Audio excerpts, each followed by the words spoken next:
My husband brought his work wife on our anniversary trip to Hawaii. When I got upset, he said, I was being insecure and that men need female friends. Now he is begging me not to sign the divorce papers. I was heading to the airport when my husband Ryan texted me. I have a surprise. Hope you will like it. I raced past the crowd of people at the entrance and spotted him at the check-in counter. But he was not alone. Before I tell you how I used his own corporate policy to destroy him, drop a comment telling me what is the absolute worst excuse a partner has ever given you for crossing a boundary. I am reading everyone's stories tonight. The surprise Ryan had promised turned out to be a bait and switch that made my stomach turn. He stood there next to Bella, his 23-year-old assistant, holding 2 snowboards. He told me there was a crisis with the merger deal and that Hawaii was off the table. Instead, we were pivoting to a working retreat in Aspen. He claimed the company was paying for a luxury chalet so he and Bella could grind out the final presentation while I enjoyed the slopes. He smiled that winning smile, the one that used to make my knees weak, and said he knew I would be cool with it because I was a team player. I looked at Bella. She was wearing a white puffer jacket that looked expensive, and she gave me a little wave. Clutching her passport like a nervous teenager, she chirped that Ryan said, I would not mind cooking for the team since they would be stuck on laptops all weekend. That was the moment the air left my lungs. It was not just the audacity of cancelling our anniversary trip. It was the assumption that I would be the maid on their business trip. In my line of work as a senior compliance auditor, we talk about the boiling frog syndrome. If you drop a frog in boiling water, it jumps out. But if you put it in tepid water and slowly turn up the heat, it cooks to death without ever realizing it is in danger. Standing there in the terminal, I realized I had been simmering in that pot for over a year. It did not start with Aspen. It started 12 months ago with late-night texts Ryan claimed were urgent deal updates. Then it was the shared lunches he forgot to mention until I found the receipts in his pockets. Then it was the ride-alongs where he would drive her home because she had car trouble, which somehow happened 3 times a week. Ryan had normalized Bella's presence in our marriage so incrementally that I had lost my baseline for what was acceptable. Every time I had raised a concern in the past, he would gaslight me. He would tell me I was being paranoid, that I was insecure, that I did not understand the mentorship dynamic required for a vice president. He made me feel like a jealous, controlling shrew for wondering why his assistant knew his coffee order better than I did. So, when I stood there at the airport, watching them joke about snow conditions, I did not scream. I did not cause a scene. I felt the heat of the water I was drowning in. And for the first time, I decided to stop swimming and start calculating. I got on the plane, not because I accepted it, but because I needed to see exactly how hot the water would get. We landed in Aspen in the middle of a blizzard. The chalet was incredible. A glass and timber fortress perched on a ridge that felt like the edge of the world. But the luxury evaporated the second we walked through the door. Ryan made a show of checking the rooms and came back with a look of faux confusion. He said there must have been a booking error. There was only one master suite with a fireplace and a sprawling king bed. The other room was barely a closet. A servant's quarters with a small pull-out couch. Ryan looked at me and sighed. Running a hand through his hair, he said that he and Bella needed the master suite. He claimed it was the only room with a desk large enough for their dual monitors, and they had to work late into the night. He asked me to take the couch, just for tonight, saying I could sleep in while they worked early in the morning. Bella stood there looking at her boots, mumbling about how she had anxiety and needed space to focus, or she would have a panic attack. I looked at my husband. I looked at this woman, who was barely older than my niece, and I felt something inside me snap. But it was not a loud snap. It was the quiet, metallic click of a lock sliding into place. In psychology, they call it the grey rock method. You become uninteresting, unresponsive, and impenetrable. You deny the narcissist the emotional fuel they crave. If I screamed, Ryan would call me crazy. If I cried, he would call me hormonal. So I gave him nothing. I simply nodded, took my bag, and walked to the tiny room without a word. I lay on that lumpy couch in the dark, listening to the wind howl outside. I did not sleep. My internal clock was ticking in sync with the injustice radiating from down the hall. At 2 a.m, I woke up to total silence. No typing. No murmuring of business strategy. I got up and walked down the hallway. The door to the master suite was cracked open about an inch. I pushed it gently. There were no laptops open. There were no monitors set up. There was just my husband and Bella, tangled together in the high-thread couch sheets. Sound asleep? His arm was thrown over her waist. Her head was resting on his chest. It was a tableau of domestic intimacy that had nothing to do with work. I stood there in the doorway, shivering from the draft. My instinct was to scream, to throw something, to wake them up and demand an explanation. But the auditor in me took over. Rage is messy. Evidence is clean. I lifted my phone. I took a photo. The flash was off. But the night mode captured everything perfectly. I recorded a 10-second video, panning from the bed to the empty desk where no work was happening, then to the digital clock on the nightstand. Time stump. 2:14 in the morning. I backed out of the room as silently as a ghost. I went to the closet, grabbed my bag, and packed my things in under 3 minutes. I called a private emergency snowcat service. It cost $450 to get them to come up the mountain in this weather. I did not care. I sat by the door, waiting for the headlights to cut through the snow. I did not leave a note. I did not cry. I realized this was not a marriage anymore. It was a crime scene, and I am the best investigator in the state. By the time I landed back in the city, the initial shock had hardened into cold. Forensic determination. I did not go to my parents' house. I did not go to a hotel. I went straight to our empty house, brewed a pot of black coffee, and opened my laptop. I did not log into Facebook or Instagram. I logged into the corporate VPN. As a senior compliance auditor for the same massive corporation where Ryan was a vice president, I had clearance levels he did not even know existed. I was the person who flagged suspicious vendors. I was the person who ensured the company did not get sued by the federal government. And now, I was the person auditing my own husband. I started with a simple question. Why, Bella? And why now? I pulled Ryan's expense reports for the last 12 months. I spread them out on the dining room table. A sea of digital receipts and approvals. I began cross-referencing. I pulled up his calendar and matched it against the charges. I found a dinner at a high-end sushi place, logged as client entertainment on a Tuesday night 3 months ago. I checked my own texts from that night. Ryan had told me he was working late on a budget forecast. I checked the receipt details. 2 diners, $400, a bottle of sake, no client name listed. Just a vague note about prospective lead generation. I kept digging. I found charges for a spa day in the city listed as team building. But when I checked the team calendar, everyone else was in a mandatory training seminar that day. Everyone, except Ryan and Bella. The pattern was undeniable. He was funding their entire affair on the company credit card. Every romantic getaway, every expensive dinner. Every gift was buried under a generic corporate code. But then I found something that made my blood run cold. It was a recurring payment to a vendor I did not recognize. Belladonna Solutions. The payments were for consulting fees, usually just under the limit that required a second signature for approval. They were steady. 2,000 here, 3,000 there. I clicked on the vendor profile. It was thin. No website.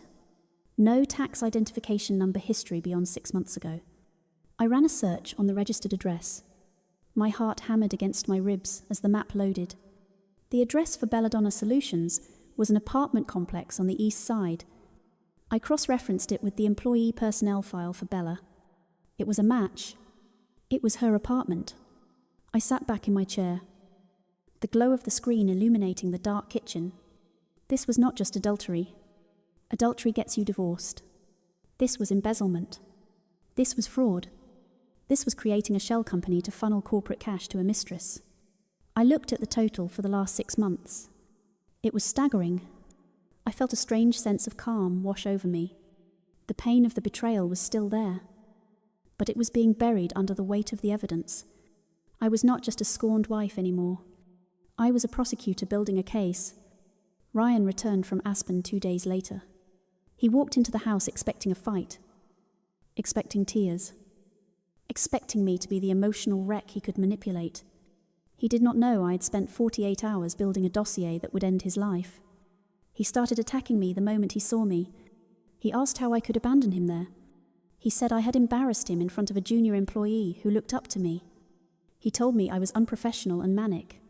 He paced around the kitchen, throwing his hands up, using all the buzzwords he had weaponized against me for years. He called me unstable. He said I was acting hormonal and that I needed to see a therapist because my jealousy was becoming pathological. My phone buzzed in my pocket. It was a text from Bella. It read, "Hey, I'm so sorry if I made you uncomfortable. Ryan says you are going through a hormonal shift. Hope you feel better." She added a heart emoji. That text was the final nail. The cruelty of it took my breath away. They were discussing my cycle, my mental health, turning me into a caricature of a crazy woman to justify their behavior. Ryan stood there, waiting for me to explode. He wanted the scream. He wanted the drama so he could point at it and say, "I see. She is the problem." I looked at him. I kept my face completely blank. I did not defend myself. I did not explain why I left. I just said, "We will discuss it at the quarterly review." Ryan scoffed. He thought I was using a metaphor for a relationship talk. He thought I meant we would sit down and talk about our feelings. He had no idea I meant the literal quarterly financial governance review happening on Thursday, the meeting where the chief financial officer, the head of legal, and the audit committee reviewed the company's financial health. I went to bed in the guest room that night. I listened to him stomp around, slamming doors, performing his outrage for an audience of one. He thought he had won. He thought he had beaten me down into silence. He did not know that silence is the sound of a gavel being raised before it strikes. The next 3 days were a blur of preparation. I printed everything. In the auditing world, we call it the kill file. It is the binder you bring to a meeting when you are not looking for a correction, you are looking for a termination. I bought a crisp blue binder. I organized the tabs. Tab A was the travel fraud. Tab B was the entertainment expenses. Tab C was the shell company. I calculated the total. Between the fake consulting fees and the personal expenses charged to the company, Ryan had stolen $24,600 in less than 6 months. That is grand larceny. That is a federal crime. Thursday morning arrived. I put on my sharpest navy suit. I pulled my hair back into a tight bun. I drove to the office separately from Ryan. When I walked into the boardroom, the air was stale with the smell of coffee and tension. Ryan was already there, sitting next to the VP of sales, laughing about some golf game. When he saw me enter, his smile faltered for a second, but he quickly recovered.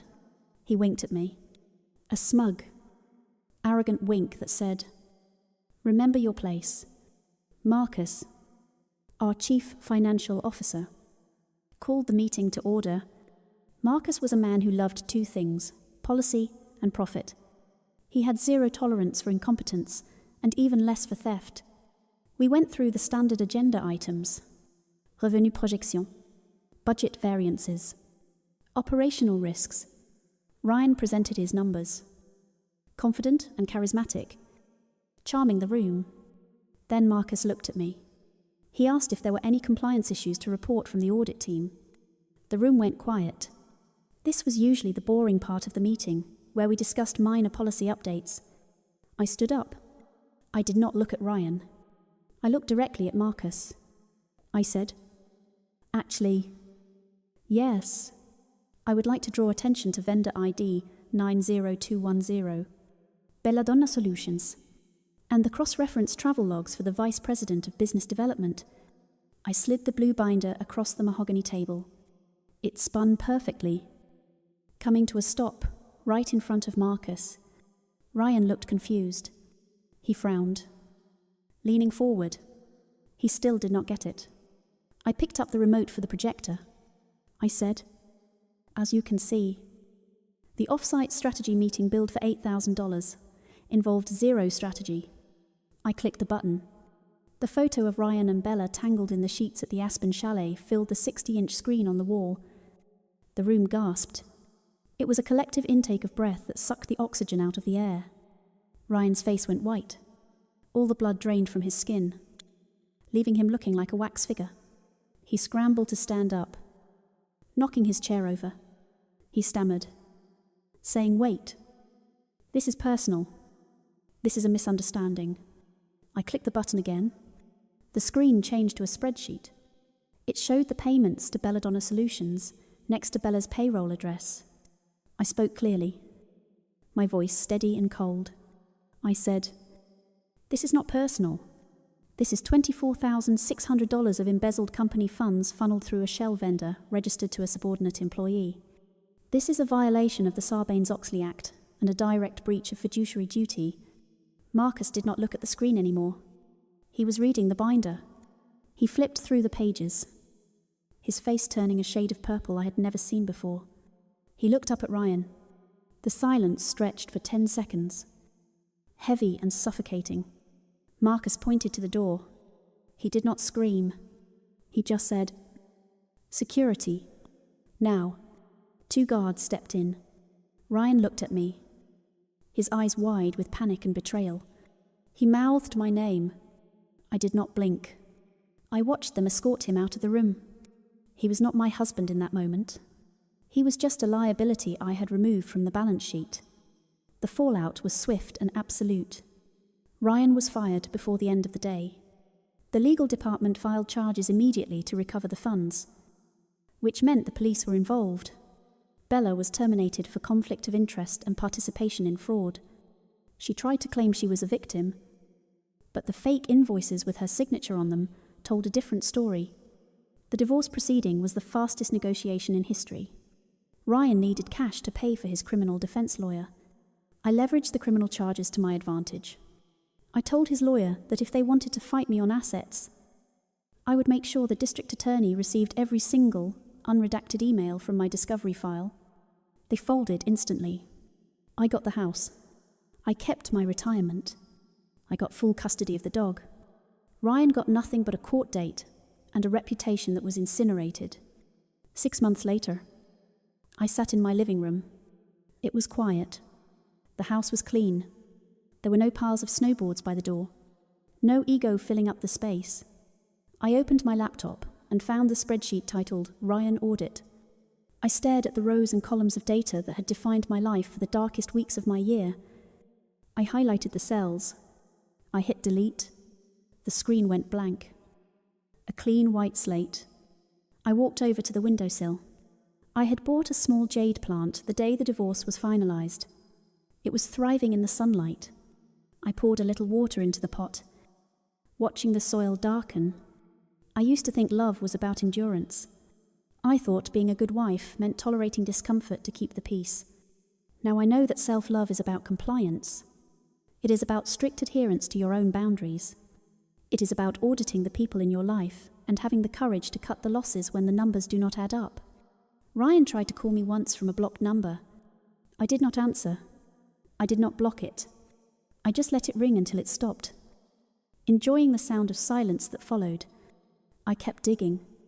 I found charges for a spa day in the city listed as team building. But when I checked the team calendar, everyone else was in a mandatory training seminar that day. Everyone except Ryan and Bella. The pattern was undeniable.